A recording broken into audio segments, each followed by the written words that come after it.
자, 반갑습니다. 배종찬 교수의 맛있는 도원 이야기의 배종찬입니다. 자, 여러분 반갑습니다. 저의 솔직한 고백입니다. 지금 정부로서는요, 부동산을 찾기가 굉장히 힘들어 보입니다. 예전 2016년도에 경상도 모 지역에 지진이 일어났죠. 그 사건 이후에 미사 시간에 어떤 신부님께서는 강론 중에 이런 말씀을 하셨어요. 아파트 파세요. 아파트 시대, 부동산 시대는 끝났습니다. 라는 이런 말씀을 하셨죠. 강론 시간 중에 하신 말씀이고요. 그래서 왜 부동산이 끝났냐라고 한다면 경상도 지역의 지진 때문에 원자력이 파괴되고 결국 전국에 있는 아파트가 다 파괴된다는 얘기입니다. 따라서 부동산을 팔아야 된다. 여러분 당장 집 팔아라고, 아파트 파시라고 이렇게 말씀을 하시더라고요. 그 다음 주 교중 미사 시간에도 그러고 또 평일 미사 시간에도 수시로 신자들에게 아파트를 팔아라 라고 이렇게 말씀을 하신 적이 있으시죠. 그래서 제가 그 신부님께 그냥 좋게 여쭤봤어요. 신부님, 왜 아파트가 끝났다고 생각하시는지요? 이렇게 여쭤보니까 신부님께서는 이렇게 대답을 하시더군요. 아니, 배종찬 아우구스티노는 인터넷 댓글도 안 보나? 그래요. 인터넷 뉴스 댓글도 안 보냐? 이 말씀에 저는 말문이 막혔습니다. 그리고 또 하시는 말씀이요. 일본처럼 우리나라도 아파트 가격이 폭락한다. 따라서 아파트를 팔아야 된다라고 말씀을 하시더군요. 그래서 저는 네라고 하고 그러고 말았어요. 이런 적이 있었다는 얘기고요. 그런데 며칠 전에 언론을 통해서 현재 대통령이 부동산에 대한 생각을 기사로 본 적이 있죠. 조기석 이화여대 국제대학원 교수와 문 대통령과의 부동산 대화, 2년 전에 있었던 이야기죠. 참모 몇 번 하고 부동산에 관한 이야기를 나누었다는 건데요. 그때 대통령께서 우리나라도 일본처럼 집값이 곧 폭락할 테니 집 사지 말고 기다리세요라는 이런 이야기를 하셨다는 거예요. 결국 부동산에 대한 현실 감각이 좀 없으시구나. 참모들에 의하여 잘못된 정보를 믿고 계시구나라는 생각을 조기숙 교수는 하였다는 기사인데요. 어때요, 여러분? 이런 기사를 보면 또한 제가 앞서서 신부님하고 나눈 대화를 또 말씀해 드렸죠. 그래요. 이런 이야기를 들어보시면 여러분들은 어떤 생각을 하시나요? 제가 보는 점은 공통점이 있는 것 같아요. 이러한 공통점을 저희 입장에서 그냥 얘기를 하나씩 해드리면 첫 번째로 본다면요. 권력자는요. 집 걱정은 안 하신다는 거예요. 여기서 말하는 권력자는 이제 대통령께서 권력자시죠. 우리나라를 좌지우지 하시지 않습니까? 또한 신부님께서 사목을 하시기 위해서 오신 분이지만 어떻게 보면 성당 내부적으로 본다면 주임 신부님이라 그러면 성당 내에서는 권력이 있으시다라고 이렇게 생각할 수도 있다는 거예요. 그러면 대통령께서 신부님께서 집 걱정을 하시겠냐는 거예요, 여러분. 대통령께서야 어떻게 보면 평생 먹고 사실 거 다 준비가 되신 거 아닙니까? 연금도 나오실 거 아니에요? 그렇죠. 그리고 신부님들 평생 돌아가실 때까지 연금이 나오지 않습니까? 이런 분들께서 집 걱정을 하시고 월세 걱정을 하시고 전세 걱정을 하시고 이런 걱정을 하시겠냐는 거예요. 즉 부동산 걱정을 하실 일가 좀 많지 않다는 거예요. 두 번째는요. 권력자는요. 부동산을 모른다는 거예요. 대통령께서 신부님께서 부동산을 아시겠습니까? 그렇지 않나요? 신부님의 부동산에 대한 정보는요. 부동산 안티 사이트의 글과 댓글이라는 거예요. 대통령 또한 마찬가지지 않을까요?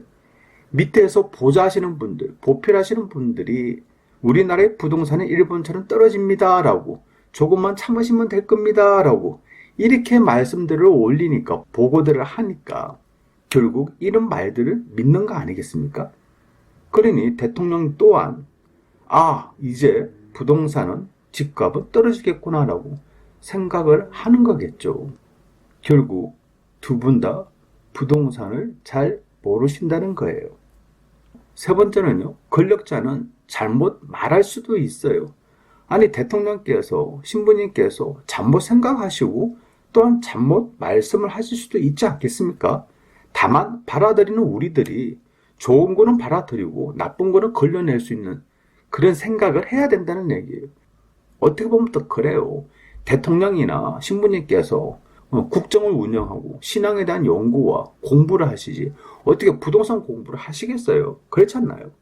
그러니 당연히 부동산에 대해서 잘못 생각하실 수도 있으시고 잘못 말씀을 하실 수도 있다고 저는 생각합니다. 왜냐? 이것 또한 다양성이니까요. 어떻게 보면요, 대통령이나 신부님께서 부동산이 떨어진다고 말씀하시는 거, 이것 또한 당연한 거 아니에요? 만약에 한 나라의 대통령께서 부동산 오를 겁니다. 부동산 관심 가지세요. 이렇게 말했다가는 난리 나겠죠, 부동산이. 또한 신부님 또한 마찬가지지 않겠어요? 어떤 신부님이 이제 부동산 사셔야 돼요. 부동산 내일부터 당장 올라갑니다. 그러니 아파트 사 모아야 돼요. 이렇게 강론 시간에 말씀하시면 이것 또한 뭐가 되겠습니까? 그렇지가 않나요? 그렇잖아요. 그러니 당연히 신부님이나 대통령께서는 이렇게 부동산이 떨어진다, 부동산 팔아라 라고 말씀을 하실 수도 있다는 얘기예요. 다만 문제는요, 대통령 같은 경우죠, 정확한 정부에 기한 정확한 판단을 하여 정책의 방향을 바로 잡아야 함에도 불구하고요, 만약 잘못된 정부에 의한 엉뚱한 정책을 내놓는다면 결국 부동산이 이렇게 꼬이고 또 꼬이고 마는 거 아니겠어요? 문제는 선택은 여러분들한테 달려있다는 거죠. 신부님이나 대통령의 이야기를 들으시고 집을 팔았다면 그 결과는요, 만하나 만하겠죠. 아무튼 정부는요, 제가 보는 점은 그래요. 부동산을 잡을 수 있는 기회를 놓침으로써 부동산 가격은 급등에 또 급등이 반복되고 있고요. 투자자들은 현금 보유자, 투자자들은 수익을 하고 또 다른 아파트를 또 사서 모은다는 거예요. 왜냐? 수익이 나니까. 결론적으로 본다면 무주택자들 입장이라면 실망감이 커지고 전세금이 또 증가되니까 부담은 무주택자분들한테, 세입자들한테 이러한 부담이 또한 증가가 됐겠죠. 결국 다주택자들, 현금 부자들, 이런 사람들은 아파트를 계속 지속적으로 사 모으고 여기에 20대, 30대 신혼부부들 또한 무주택자들까지 아파트를 매수하는데 동조를 하니까 부동산 가격이 상승을 하지 않을 수가 없다는 얘기지 않겠어요. 즉, 대통령의 생각이 이러한데 밑에 참모들의 부동산에 관한 시각, 이런 시각이 어떠하겠냐는 거예요. 그런데 웃긴 거는요, 대통령 비서실장께서 다주택 청와대 참모들에게 이렇게 이야기들을 하죠. 한 채 빼고 집 팔아라. 그런데 참모들은요, 집을 왜 팔아? 라고 하면서 버티지 않겠습니까? 결국 파는 것도 서울에 있는, 수도권에 있는 그런 거는 보유를 하고 지방 거 팔 거 아닙니까? 또한 서울과 경기도에 있다면 경기도 거 팔 거 아니에요? 그러고 말을 하겠죠. 집 팔았다라고. 그런데요, 저는 또 이렇게도 생각을 한번 해봐요. 정부는 진짜로 집값이 떨어지기를 원할까? 저는 사실 이 부분이 가장 궁금한 것 같아요. 왜냐하면 집값이 오르면요, 엄청난 세금이 들어오겠죠. 취득세가 1.1%에서 다주택자들한테 4.6%, 결국 취득세로 인한 세금이, 지방세겠지만은 세금이 더 들어오는 거고요. 보유세 또한 마찬가지죠. 집값이 상승됐으니까 보유세를 더 올리는 거 아니겠어요? 종합부동산세를 더 세게 하고 결국 재산세도 올라가고 종합부동산세도 올라가. 세금만 올라가는 거죠. 양도소득세 또한 마찬가지죠. 3년 전에 5억짜리가 지금은 8억 한다. 양도 차익이 또 엄청나지 않습니까? 그럼 양도소득세 엄청나게 또 많이 거두겠죠. 그러면 다주택자들한테 또한 조정 대상 지역이다, 투기 과열 지구다, 이런 지구에 대해서는 또 양도소득세가 중과세지 않습니까? 이런 거 저런 거 다 생각하면 결론적으로 본다면 양도소득세 부분에 대해서도 세금이 더 증가로 해서 걷어들이는 거예요.